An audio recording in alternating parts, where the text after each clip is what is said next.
Hi, so I'll try to keep this second part of chapter one way more quicker, do it more quickly. Let's talk about George Herbert Mead. So, George Herbert Mead, associate him with symbolic interactionism. There's a chart I'm going to show here soon that takes the three theories. Two are macro, symbolic interactionism is self-defining, looking at how people interact with each other. That's associated with George Herbert Mead. Mead Mead talked about how people come to understand themselves. So as we, from childhood, for instance, at a young age, we initially don't think of ourselves separate from others. Then we understand, in psychology, developmental psychology looks at this. Initially, the newborn doesn't see themselves separate from a baby. Toddler understands that they are different than mommy and daddy, or brother and sister. By the time child is 5 or 6, they a lot of times the way they learn social roles is by copying and imitating. So that's why children have toy kitchens and things like that. What they're doing is they're imitating others. And Mead distinguished that in the mindset of the developing person, and even in our lives, we think when we think of other people, there are those that are close to us, and then there are those that think of if you were walking down a sidewalk in New York City. These would be generalized others. But symbolic interactionism, it's looking at how the self interacts with others. Okay, Max Weber. Max. So Max wrote on a lot of things. His most popular work is known as the Protestant work ethic. I'm sorry, the Protestant ethic in the spirit of capitalism. So Weber is German. German, the W is pronounced with the V. He came to America at the turn of the 20th century. So he wanted to observe how America had become so prosperous in such a short amount of time. So if you think about it, up until the Civil War, America is an agrarian, rural nation. And then after that, starting in the 1870s, this is when people call it the Reconstruction era, where it's rebuilding of America.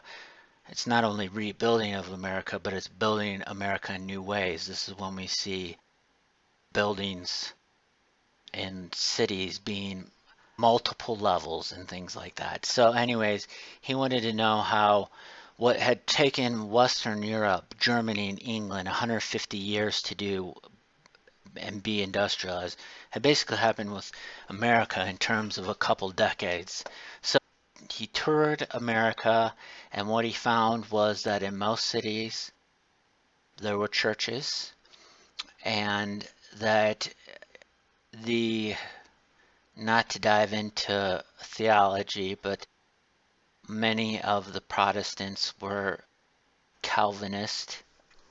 I'll divert on that. Anyways, he gets into Calvinism, but it is the Protestant, the work ethic of working hard, not squandering your money, work hard, save, be a good steward of your money. That was what he attributed to America's success.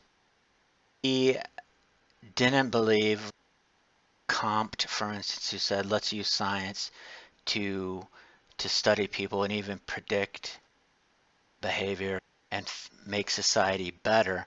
He said people are irrational, and so it's hard to predict their behavior, which there's some point to that, but you have to give credit to how computers and being able to calculate mass quantities of data and algorithms and things like that have been pretty good at predicting, for instance, what consumers want.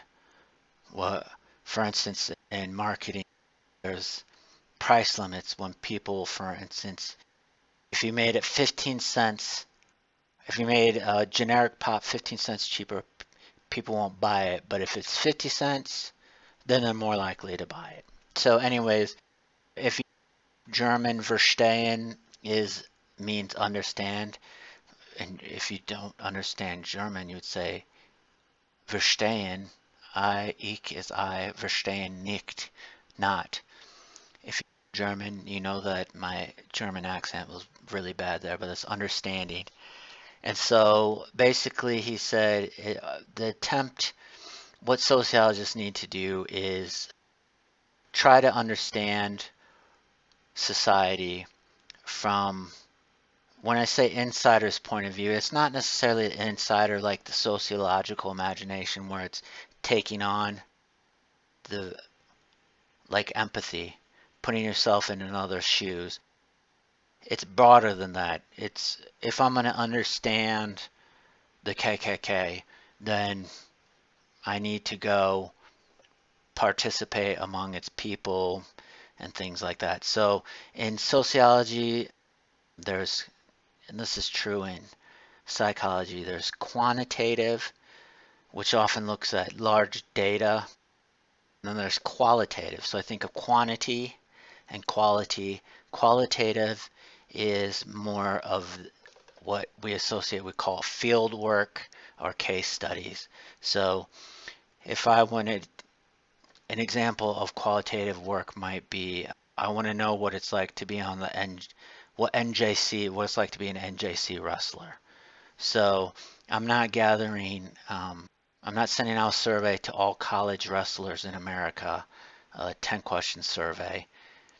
A lot of times quantitative, while it's more, bigger, broader, may not be as quality. I may get lots of data, but the qualitative, small, I might track their eating habits, practice habits, how they interact with each other. I'm getting real detailed data. So anyways, that's goes along with that concept. I'm just going to keep going on. Yeah, so there you go. Quantitative versus qualitative. That's the difference. This isn't in your reading. I'm just going to talk about it real quick. So there's this Ferdinand Tönnies, and he came up with this concept of a Gemeinschaft, which is German. So he, in studying rural communities, what he found was social bonds were tighter. And again, these guys are studying how Western society is changing because of the Industrial Revolution, how large urban centers, cities are evolving.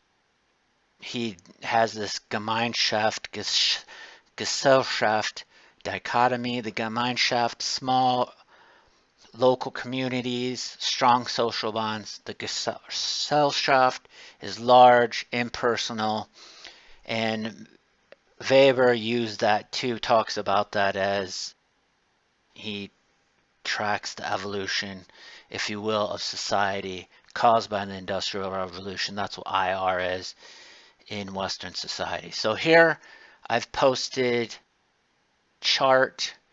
I'm looking at the time. I'm taking too much time. Hopefully this is helpful to the people. So how do we go about? Sociology is a social science.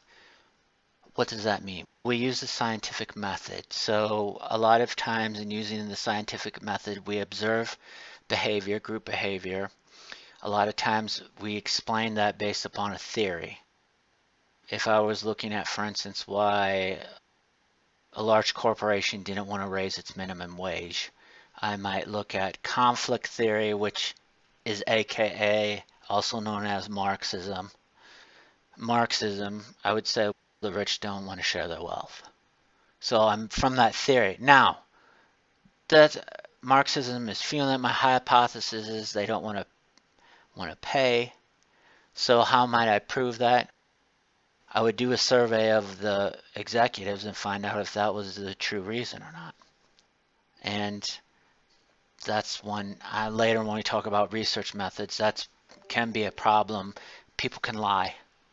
So surveys aren't always reliable. But anyways, paradigm is a big grand theory. And so the big three sociological paradigms are structural functionalism, which I will just refer to as functionalism, conflict theory, Marxism, and then symbolic interactionism. Let's briefly go through them. So I earlier talked about Herbert Spencer. He was a biologist, and he basically proposed that society could be viewed like the body. The body is made up of different parts.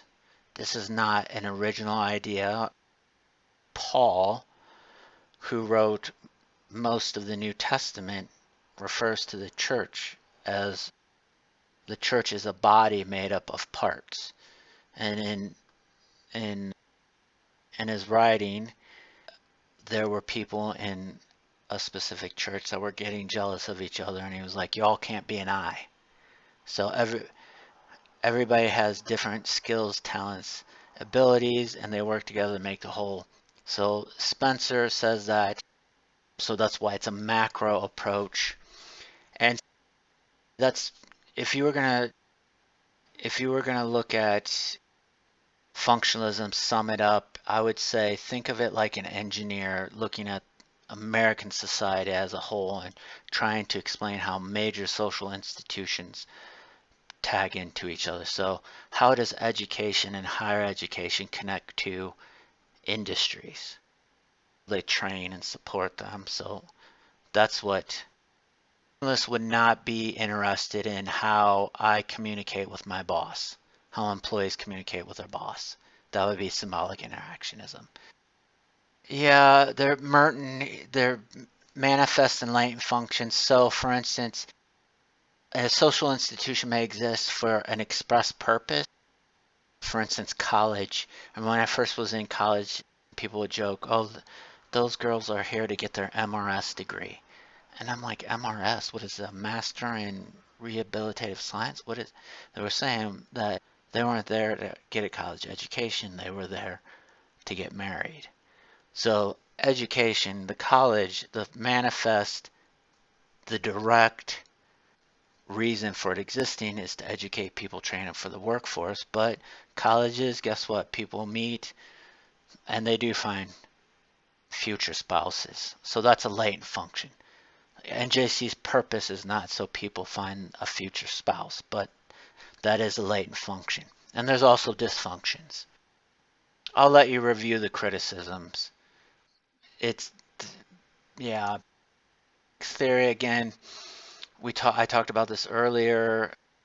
Marx, competition with resources, rich versus poor. That's usually what conflict theory is based in. Simmel, I talked about him earlier. He argued, Marx says conflict will lead to revolution. Simmel said actually conflict can lead to stabilization. So for instance, you think of one of the reasons why people say socialism didn't take place in America was because of the labor unions. And the conflict between organized labor and the factory owners that stabilize things, that's one aspect. Usually most conflict theorists, though, they want to overthrow the system, tear it all down, start again. Theory has something is expanded because of conflict theory. Feminism, black feminism, or there are sociological theories that are part of that. Critical race theory, which is very controversial. This all comes from conflict theory, that inequality, there are few in power, and they don't want the masses to get power, and they set up social institutions to keep them disempowered. That's the essence of conflict theory. Symbolic interactionism is focusing on how people interact. So a one-on-one interaction. Irving Goffman, Georgia Herbert Mead is associated with it, though he wrote no book on it. Herbert Bloomer was Mead's student. He coined the term. And Like, for instance, I was said earlier with Mead, we learn things with the significant others that we interact with. So he would say, for instance, the text gives us as an example, a person's love of books, that came about because your parents love books. Your love of, I had a student whose parents were drug dealers. He would have been an addict. He was in his 30s, but he came in one time, showed me a baby picture of him on stacks of cocaine. And it's no wonder why he became an addict. But symbolic interactionism would look at that. There's this guy named Irving Goffman. If you take communication courses, you may hear about him. He loved Shakespeare, and there's a quote of Shakespeare. It's in As You Like It, where the main character says, man, basically, you know what? I'm going to look it up. It's Goffman used that as the basis of forming. So he says, all the world's a stage, and all the men and women merely players. They have their exits and their entrances, and one man in his many time plays many parts. And then he goes through these stages. You've probably heard people talk about social roles. This comes from Goffman. So he says, when you look at a person, they have many social roles. So me, I am a VP of Academic Affairs. I'm teaching. I'm a father. I'm a husband. Those different roles have different scripts. So for instance, if I said, I call my wife the Sweetles. I say, oh, the Sweetles, I love you so much. I say to my kids, come here, my babies, I love you. I know it sounds weird that I'm talking like this, but if I would talk to the president that way of the college, my boss, so I'm in a different role, a different script, he would think I was Coco Cabana. He'd think I was nuts. So different roles have different scripts, and he said there are times when we're on stage. So I think of, he differentiated between the stage and the back room, front stage or backstage. So I think of a waitress. A waitress, she goes through the kitchen doors and goes up to someone and says, "Hi, may I help you?" And a customer is, and she's like, "Oh, are you grumpy?" And she gives a smiley face, and she's like that because she wants a good tip, and she's so smiley and all of that. And then she goes through the kitchen doors. She's not on stage. She's still a waitress, but she's behind stage. And she says to her, "Can you believe that? Bleep." And then the guy's, "Wait, and I would do it." And she goes through it. "Oh, yes. How are you doing?" There is something to that. This is a way that he tried to explain how people act. And symbolic interactionism is micro and it uses qualitative research. I'm gonna guess I've gone over what I intended. There's constructivism, which is, I think it's explained in a paragraph in your reading. So read it that. I will post these PowerPoints to help you. And if you have any questions, let me know. Thanks.